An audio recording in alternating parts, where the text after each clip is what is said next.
Amados hermanos, tengan ustedes muy buenos días. Una vez más con ustedes para poder compartir la palabra de nuestro Señor. Estamos ya en el capítulo 8 del último capítulo del libro de los Cantares o Cantar de los Cantares. Hemos visto de que, esencialmente este es un libro poético de máxima expresión, por eso es su nombre, Cantar de los Cantares, es decir, que está sobre encima de los demás expresiones poéticas que hemos podido leer hasta el momento y sobre toda la Biblia en sí. Es el Cantar de los Cantares, la máxima esencia y o representación de parte de Dios a través, en este caso, de la vida de Salomón, para expresar la verdadera magnitud del amor profundo e inquebrantable que debe subsistir en la vida de nosotros para con nuestra pareja, para con nuestro hogar y caminar bajo los principios de Dios. Pero no solamente hemos visto bajo el contexto de una relación íntima, santa, pura, inquebrantable del matrimonio o de la vida conyugal de la pareja, sino también asimismo, así como tal, es también el amor profundo, fuerte, inquebrantable de parte de Dios, que a través de Jesucristo rescató a la iglesia, rescató al mundo de sus pecados. Tanto así que la Biblia dice, y lo conocemos todos, que dio a su Hijo unigénito para que todo aquel que en él cree no se pierda, mas tenga vida eterna. Que por amor a nosotros, ¿no?, expresó su máxima expresión de amor Dios al enviar a Jesucristo por causa de usted y de mí para poder ser salvos. Y Jesucristo es la simbolización también que hemos visto siempre en varias expresiones de la palabra, es el marido o el esposo de la iglesia. Y ahí se connota una intimidad profunda, inquebrantable de parte de Dios a través de Jesucristo para con su creación o su iglesia. Entonces vemos bajo dos perspectivas o dos connotaciones. Uno, el matrimonio de pareja íntima que nosotros tenemos, que debe ser una relación sólida, inquebrantable, vamos a verlo aquí. Así también es el matrimonio o la intimidad inquebrantable de Dios a través de Jesucristo, el Espíritu Santo, para con su pueblo, para con su iglesia. ¿Para fin de qué? De sobreguardarla y, dice la Biblia, presentarla sin mancha delante de Dios. Y lo mismo es para el hombre, que tiene la responsabilidad del hogar, de presentar su hogar y sobre todo a su esposa delante de Dios sin mancha, delante de Dios, para que sea aceptada. Eso dice la Biblia en el libro de Efesios capítulo 5, versículo 25. Usted puede leerlo, es muy hermoso. Ahí usted va a entender perfectamente la relación que hay entre Dios, Jesucristo y su iglesia o su creación, y la relación perfectamente estrecha, lo mismo tal cual, del hombre para con su esposa, su matrimonio y con sus hijos. Es lo mismo, es la misma, no es la misma representación o el mismo propósito. Bien, bajo esta introducción vamos a introducirnos a la palabra de esta mañana, que es el capítulo 8 que nos corresponde. Pero usted preste atención bajo la perspectiva que le estoy dando, bajo el tip que le estoy dando. Es la iglesia, el hogar primeramente, de hogar, de familia, esposo y esposa, la responsabilidad que tenemos, el amor que debe perdurar frente a cualquier tipo de circunstancia. La iglesia, el pastor para con sus discípulos, para con la congregación, y Dios con la iglesia. El matrimonio establecido inquebrantable, que va a pelear, va a luchar por su santidad, va a luchar por su integridad frente a todo tipo de circunstancias. Bien, dice así la palabra del Señor. Habla aquí la amada o la doncella o la esposa. Dice: oh, si tú fueras como un hermano mío que mamó los pechos de mi madre, entonces hallándote fuera te besaría y no te menospreciaría. un poco difícil. Aparentemente como que no hay mucha significado o mensaje en este pasaje, pero sí hay bastante. Pero vamos a hablar de una vez el número 2 para poderlo dar un mensaje de lo que quiere hacer referencia. Vuelvo a leer mejor completo. Dice, oh, si tú fueras como un hermano mío que mamó los pechos de mi madre, entonces, hallándote fuera, te besaría en libertad y no sería menospreciada o no me menospreciaría. Y yo te llevaría y te metería en casa de mi madre y tú me enseñarías y yo te haría beber vino abodado del mosto de mis granadas. Bien, ¿qué quiere decir este contexto? Hemos leído dos versículos del capítulo 8, los dos primeros. Está hablando, primeramente, porque de repente van a preguntar o le van a preguntar a usted. Bueno, acá está cogiendo el contexto un poco histórico en el cual fue desenvuelto las costumbres y los hábitos de esos tiempos. Le explico. Una pareja, si yo con mi esposa saldría a la calle, mi esposa no podía besarme, aún siendo marido y mujer. Era parte de las costumbres, de las leyes de esos tiempos. Pero sí, si yo saldría con mi hermana, podría haber un beso en el rostro, un abrazo y bueno, una expresión de cariño, de amor en libertad pública. Pero esto, extrañamente, no era permitido bajo los contextos de leyes de esos tiempos. Eso para que usted lo pueda entender, de ahí partimos. Pero Dios no está tan empeñado, creo yo, de conocernos tanto solamente la historia, porque si fuera historia, cogeríamos un libro de historia y tal vez entenderíamos mejor las cosas que estoy expresando en este momento. Sino que Dios coge, como en las parábolas de los evangelios, de la naturaleza, de las situaciones, para darnos una enseñanza. Dios es tan hermoso que usa todas las formas de podernos enseñar su amor, su palabra. Y aquí vamos a ver lo que expresa ella. Bajo ese contexto que acabo de hablar, es lo que expresa la doncella. No tendría libertad, pero si fueras mi hermano, te podría amar en libertad. En casa, fuera de casa y en cualquier lugar público, expresaría mi amor y mi cariño.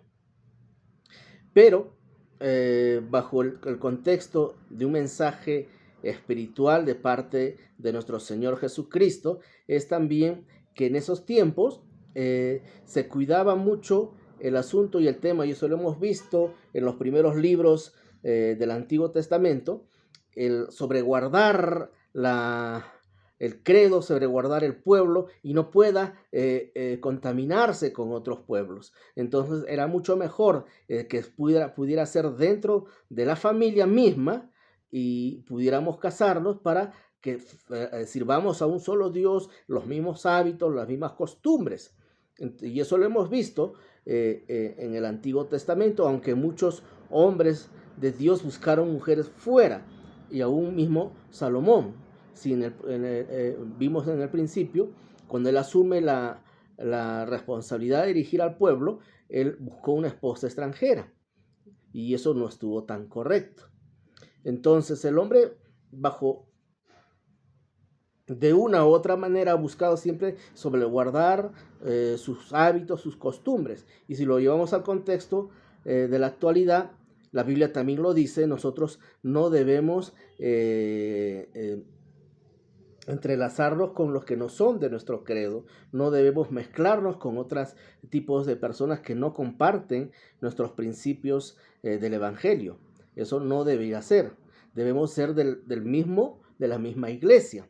Entonces, eso es lo aplicable a estos tiempos, ¿no? Que es mucho mejor estar, si usted es joven, tanto varón como mujercita, lo más correcto es que se pueda casar usted dentro del contexto de la iglesia para que podamos servir a un mismo Dios, podamos tener el mismo deseo de ayudar a nuestro prójimo, que sería muy dificultoso si usted se casara con alguien que no es creyente, por ejemplo.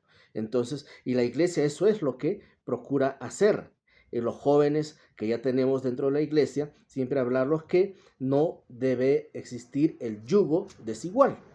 Entonces, más o menos esto es el mensaje que quiere dar estos contextos. No sería menospreciada, no te llevaría en libertad a casa, estaríamos disfrutando del amor, del cariño y en libertad de expresar mi amor. Porque qué conflicto que uno pueda casarse con alguien que no es de nuestro credo, no es del evangelio, y qué difícil expresar nuestro amor en público, porque el otro puede estar con un cigarro, puede ir a la discoteca y la gente va a hablar y seríamos menospreciados, se dice, y no me menospreciarían, te metería en mi casa en libertad, te estaríamos ahí, beberíamos, tomaríamos, compartiríamos con mi hogar.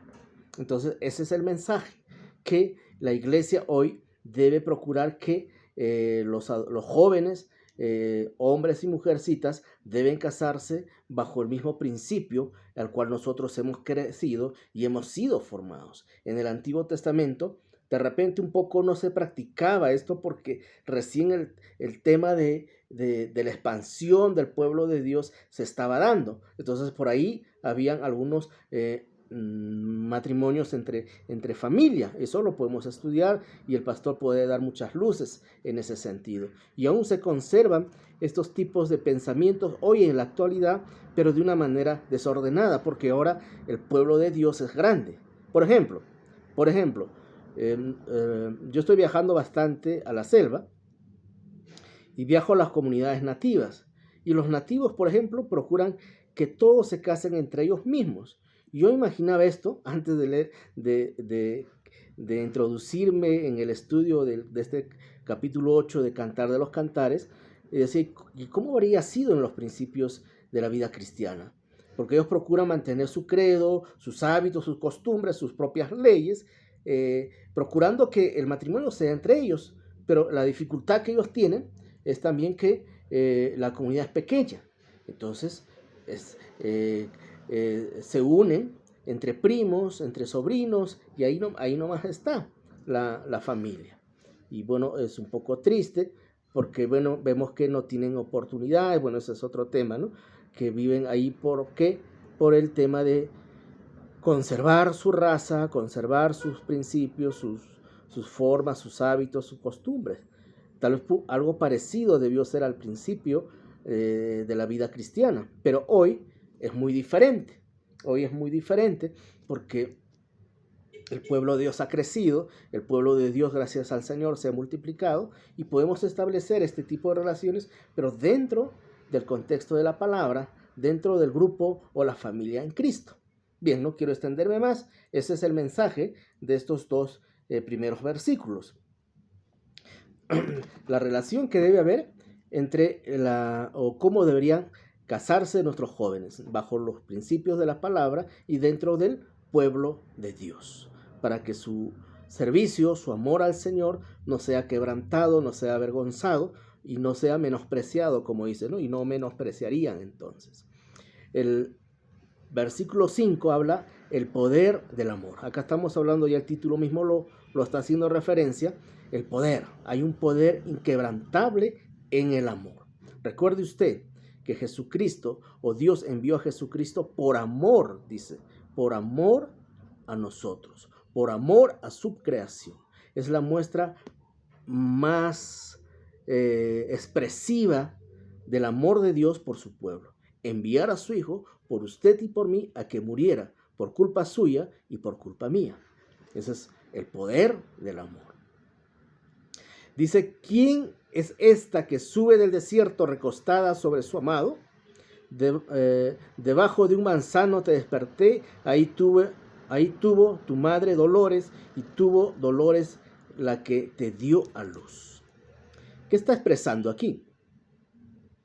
¿Quién es esta que sube del desierto recostada sobre su amado? ¿Quién es esta la vulgar? ¿Quién es esta la menospreciada? ¿Quién es esta la pecadora que ahora sube sobre el desierto recostada sobre el brazo de su amado? Recuerden la introducción que yo le dije, se enfocan en esto.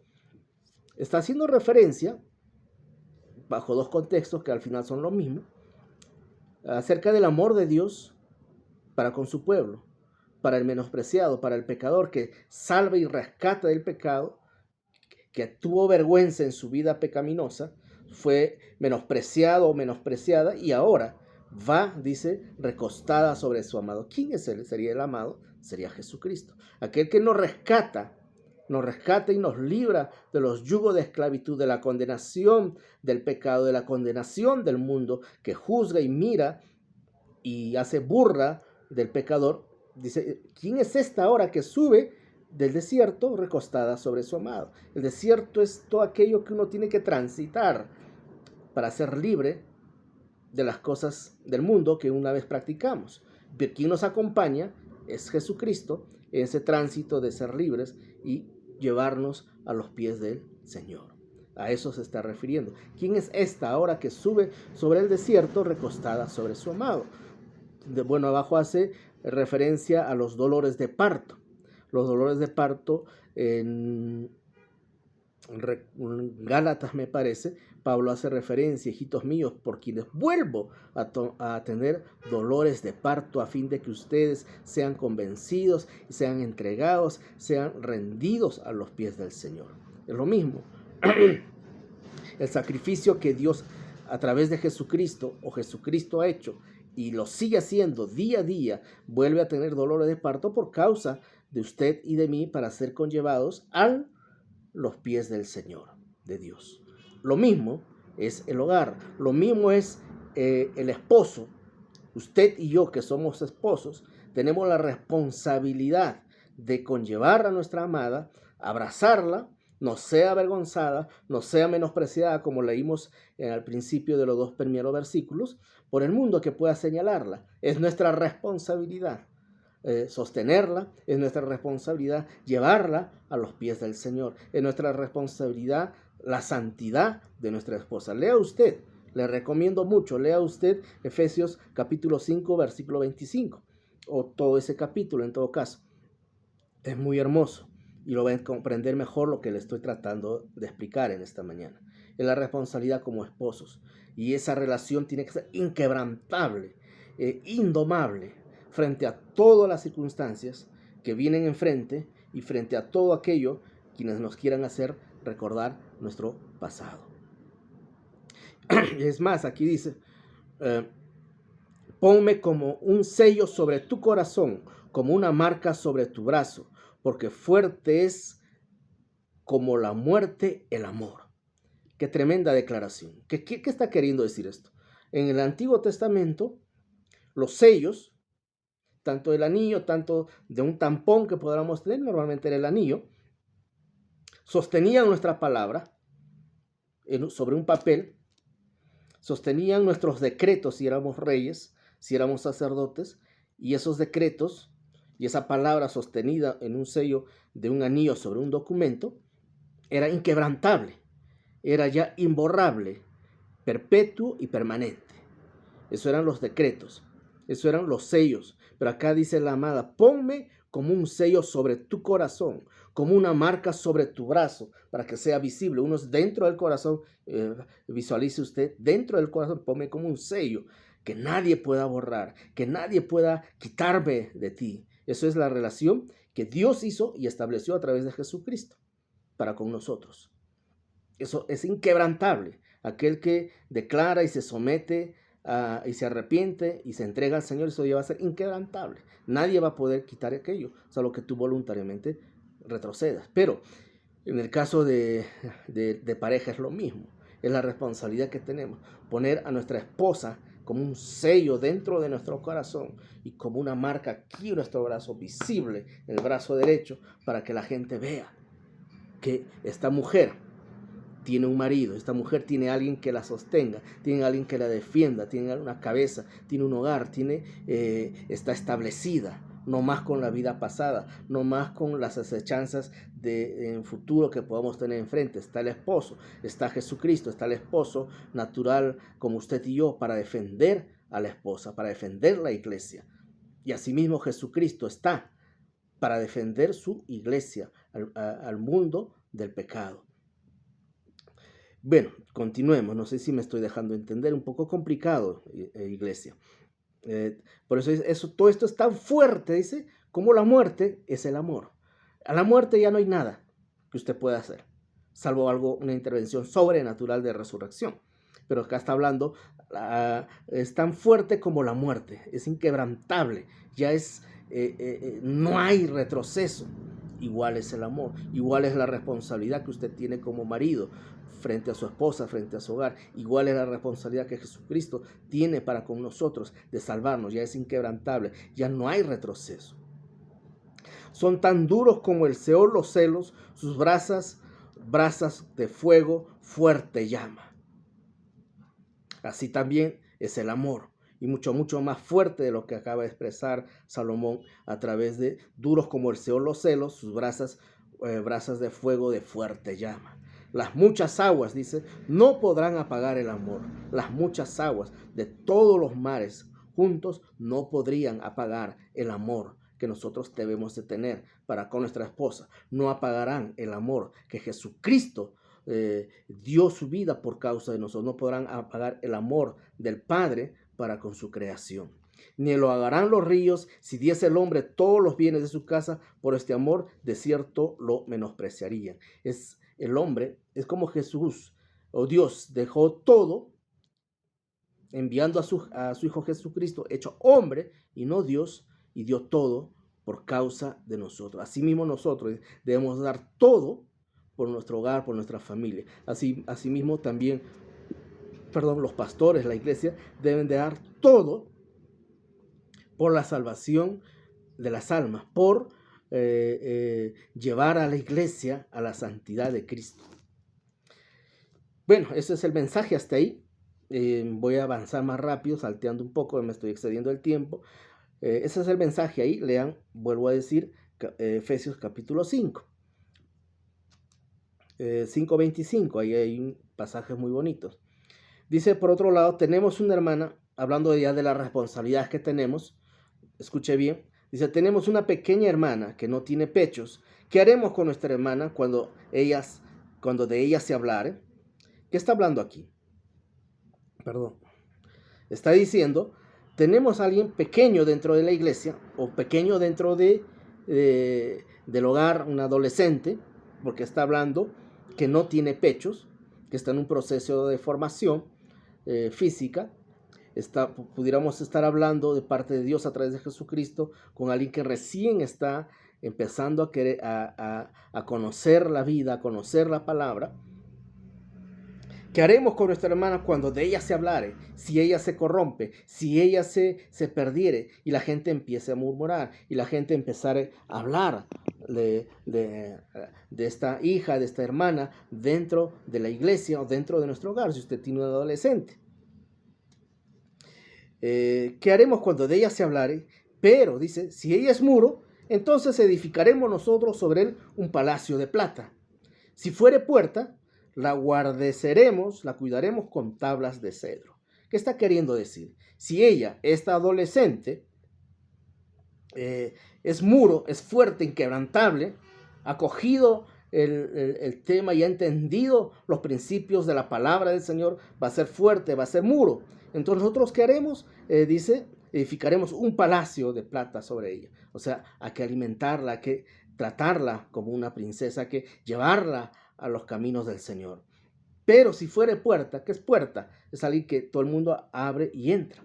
No sé si usted me entiende. Entonces una mujer vulnerable, una mujer mundana, una mujer que se inclina al pecado, se inclina al mundo. Si fuere puerta, entonces ¿qué haremos nosotros? ¿La menospreciaremos? No. Dice, la guardeceremos, la protegeremos, buscaremos tablas de cedro para cerrar esa puerta. Eso es lo que dice. Y ahí está hablando acerca de la responsabilidad, primeramente de hogar, de padres que nosotros tenemos para con nuestros hijos, la iglesia para con los miembros de la iglesia, y Dios a través nuevamente de Jesucristo de conllevarnos a los pies del Señor. Pero acá hay una respuesta y dice, yo soy muro y mis pechos son como torres. O sea, no me crean tan neófita, no me crean tan descapacitada de pensar las cosas, diferenciar entre el bien y el mal. No, yo soy, dice, Muro, o sea, ¿qué es muro? Aquel que ha entendido. Y ahí dice la diferencia entre muro y puerta. Yo soy muro, yo soy del linaje de Jesucristo, yo tengo la palabra insertada en mi corazón, yo tengo insertados los principios del Señor y mis pechos son como torres, no crean que son tan pequeños, o sea, está hablando que sí ha madurado. Desde aquí fui en sus ojos como la que haya paz, que he conocido al Señor y tengo paz en mi corazón. Qué bonito. Y que también la responsabilidad que nosotros tenemos para con el adolescente, no solamente de adolescente de edad cronológica, sino también el adolescente en edad espiritual. Luego aquí habla, para terminar ya voy a saltar rápido, Salomón, y leer rápido también y dar el mensaje final. Dice, Salomón tuvo una viña en Baal Hamón, la entregó a guardas. Recuerde, viña es una palabra que siempre se ha usado para hacer referencia al pueblo de Dios. Siempre habla la viña. Eso vamos a verlo mucho en Isaías también. Dice que él pagó, Salomón pagó, dice, para guardas que cuiden esa viña, a cada uno de los cuales debió dar monedas de plata por fruto. O sea, les pagó. Pero aquí hay una respuesta. Salomón hizo eso para con sus tierras, para protegerlas, sobreguardarlas de una manera física, terrenal, podríamos decirla, pero la viña, recuerde que es un tema espiritual a quien hace referencia Dios a la iglesia, a su iglesia. Y aquí hay una respuesta, el 12, final y determinante, y que da la conclusión de todo lo que hemos expresado. Mi viña, mi iglesia, mi hogar, mi esposa, mis hijos, son míos y a mí me pertenecen. Y yo soy el responsable de eso. Mi viña, que es mía, está delante de mí. O sea, yo soy quien empujo mi viña para que produzca, para que dé buenos frutos, para que sea dulce, apetecible al Señor. Ya sea mi hogar, mi familia, mi esposa, mis hijos o la iglesia, pastores. Las 1000 serán tuyas, oh Salomón, no necesito yo dinero para eso, y las 200 para los que guardan su fruto. O sea, tú podrás cuidar tus frutos, pero mi hogar, mi familia, yo soy el responsable. Yo como esposo, yo como cabeza de familia, yo como marido, así como Dios envió a Jesucristo para ser el marido y el esposo de su iglesia, así también nosotros, usted y yo como cabeza, somos los únicos responsables. No puede haber otro responsable, como hace referencia que hay que contratar guardas, hay que pagarles y todo ese asunto. Yo soy el responsable de empujar mi hogar, mi familia a los pies del Señor, mantenerlas santas, sobre todo empezando por la esposa. Eso dice la Biblia. Lea nuevamente, creo que lo he dicho como 3 veces, Efesios capítulo 5, versículo 25. Ahí van a entenderlo mucho mejor.